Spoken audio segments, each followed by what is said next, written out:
one of the guys that get a lot of credit is Steve Blackman from Muscular Development. I mean, those guys have done an extraordinary job for years and years and years to promote health, to promote fitness, to promote strength, to promote bodybuilding, powerlifting, weightlifting, and all of those kind of things. So the contributions they made is gigantic, and I hail them for that. Shawn Ray here with Ron Harris and Peter McGough moments after the conclusion of the 2017 Arnold Classic Championship, where unanimously, after prejudging, we predicted that Cedric McMillan would walk away with the $130,000 check and the Arnold Classic title, which he did. Peter, any surprises? Not really. We saw that, pretty clearly. The abiding memory of this show to me is going to be, though, at the end, Cedric's interplay with Arnold. That the community all over the world saw it. He's now the most popular bodybuilder in the world, I can guarantee that. That guy we should put on talk shows and promote him, and, people who want to know about bodybuilding. That was just a terrific interlude for me. I really loved it. Absolutely. Cedric, very humble in victory and even humble in defeat a year ago. I mean, you thought the guy would, lose his mind after coming this close to upsetting Kai Green, and he got second place, hunkered down, came back, won the contest, and he represented the sport of bodybuilding in its totality in his speech. Yeah, and I want to give him so much credit because bodybuilding can be a boring sport. We don't have a lot of really interesting personalities in the sport. This guy had the crowd eating out of his hand during his, that was the greatest victory speech ever. I mean, he was clowning on Arnold. It was hilarious. He brought the other guys out with him. He's got the physique, he's got the personality. Cedric is just great for the sport. And no gut. I mean, what could you ask for? Classic shape, 6'2", 280 or 90 pounds with great shape. What a champion. I mean, I can't be happier for him. The only thing that guy can have going for him better than that conclusion would be a Sandow Trophy waiting for him in Las Vegas and taking it away from the defending six-time champion Phil Heath, which would mean he'd have to leapfrog over a few really good bodybuilders, including Big Ramy and Sean Roden and Dexter Jackson. Is he in that conversation, or was the competition here not quite up to that level yet? Well, yeah, we have to put it in perspective. There was nobody here from the top six in the Olympia. Cedric was in the Olympia last year and was seventh, so he didn't make any headway against the Ramys and Dexters, and never mind Phil Heath. So, I think he's still got to go through some sort of major tightening revamp without losing his fullness and everything. But I don't really think that's going to happen. He's happy with the way he looks. Absolutely. He says that. That's his ideal, and he's going to stick to his ideal. With that being said, Ron Harris, is Cedric a guy that even needs the Olympia? I mean, Kai Green seems to be doing just fine sitting out every year while Phil Heath racks up the Sandow trophies.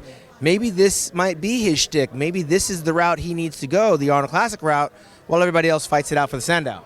Yeah, I agree. I don't think they like his physique that much at the Olympia. This physique, a lot of people believe he should be doing better at the Olympia, but for whatever reason, they say, well, he's not crisp, he's not dry, he's not this and that. But yeah, if I were Cedric, I would give a strong thought to maybe just doing a couple Arnold Classics, picking up some nice checks. And, his fan base, it's got to be growing exponentially right now from this one show. Well, part of that was before he got his acceptance for the $100,000 and the trophy, he said, let me bring up my guys that helped make this possible. Clearly aware of his colleagues chomping at the bit, which drove him to get out of bed every single day and diet and pose and do all the things that these bodybuilders have to do. But that being said, he is the present right now, but we know about the future, and that looks like it's going to be coming in the form of Dallas McCarver. Yeah, I mean, this is a learning process for Dallas. What is he, 25, and he's coming in at 290. Maybe he's a little bit heavy, but he did carry it. He can carry it. So we talked about this before. Once muscle maturity starts to kick in and he gets a bit more refined, a bit more thickness in the back and other places, and he's 25, another 5 years' time, God knows what he's going to look like. Absolutely. I think that sums it up in a nutshell. He's got 3 to 5 years, I give him, Peter. That being said, Max Charles, no spring chicken, a former USA champion, served notice with his condition today here, getting third. Yeah, that was the best condition I've ever seen Max in. I have seen him bigger and fuller, but I think he obviously made the right choice because guy that was much bigger and fuller, Lionel, who I thought was going to beat him, he leapfrogged over him with that condition. So right move for Max. That real sharpness, it carried him into third place, and that's impressive. Absolutely. He mentioned Lionel. Who do we got in fourth place there? Was that Lionel Bayeki? That was Lionel, yeah. And what did you have to say about him? Well, this afternoon, I think most of us saw Lionel as third. But looking at Max closer tonight, you know, he was drier, harder. I mean, in the lineup, maybe only Michael Lockett had better condition than Max. He lost a lot of his size, but, you know, condition is a prerequisite these days, and he got rewarded for it. I did see him as third in the evening. Yeah, and well, that being said, Juan Morel, who I thought was clearly off of his mark, way off for Juan Morel, and I don't want to be too critical on him, but he was off his mark, still managed to get 5th place here.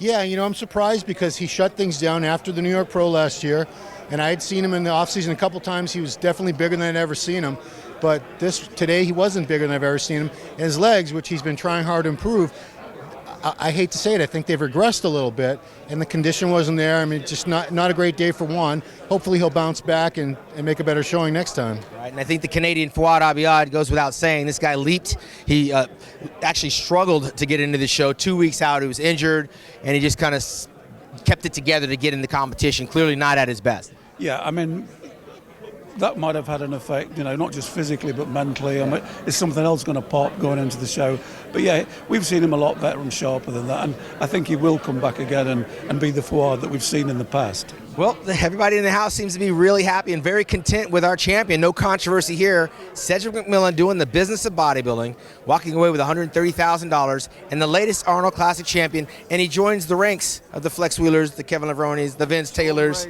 and the old man Shawn Ray, and of course Kai Green and Branch Warren. I mean, there's a very celebrated list of athletes in the past 29 years, but right now we are celebrating the achievements of Cedric McMillan. Here from Columbus, Ohio, Ron Harris, Peter McGough, Team Muscular Development, we're out.